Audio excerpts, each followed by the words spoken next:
Hello everyone, আজকে আবারও চলে এসেছি একটা মিনি ব্লগ নিয়ে। তো সকালে ঘুম থেকে ওঠার পর যেটা আমার সবচেয়ে পছন্দের কাজ সেটা হচ্ছে মুখটা ভালোভাবে ফেস ওয়াশ করার পর একটা ভালো মানের সানস্ক্রিন লাগানো। তো সেটাই আমি এখন করছিলাম। তো আজ হচ্ছে রবিবার, সেই জন্য সকালটা কিন্তু আমার একটু দেরি করেই শুরু হয়েছে, যেহেতু রবিবার ছেড়ে স্কুল থাকে না, সেই জন্য সকাল সকাল ওঠাটা হয় না।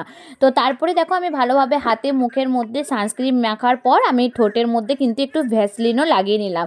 যেহেতু শীতকাল সেই জন্য কিন্তু মানে মুখ চোখ সকালবেলা একটু ড্রাই হয়ে যায়, সেই জন্য আমি চেষ্টা করি কিছু ময়শ্চারাইজার ক্রিম, ঠোঁটে ভেসলিন এগুলো লাগাবার। তারপরে চলে এসেছি কিন্তু আমি নিচে এসে দেখি সমস্ত কিছু মা সবজি টবজি কেটে রেডি করে দিয়েছে। তো আমার ব্রেকফাস্টও কিন্তু এর মাঝে কমপ্লিট করা হয়ে গেছে।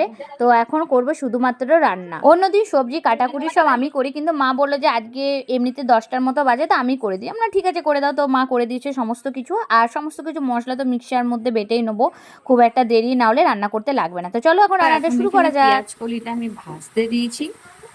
এটা হচ্ছে পেঁয়াজ কলি ভাজা হবে এখানে এক কড়াই, কারণ অনেক আনা হয়েছে। আর এখানে সমস্ত মা কেটে কুটে ধুয়ে একদম রেডি করে দিয়েছে। এই যে দেখো, আজকে হচ্ছে এই যে শীষ পালঙ্গের একটা সবজি টাইপের হবে। দেখ হচ্ছে আজকে রান্না বান্না আমাদের। আর আমি মাকে বলে রেখেছিলাম যে তুমি সব কিছু করো না, কিন্তু মা তাও এগুলো কেটে রেখে দিয়েছে। তখন শুধুমাত্র রান্নাটা করলেই হবে, আর বাটাবাটি তো সব মিক্সির মধ্যেই হয়ে যাবে, অত চাপ নেই। চলো এখন টুক করে করি। খুব একটা টাইম হয়নি আপাতত, 10:30টার মতো বাজে।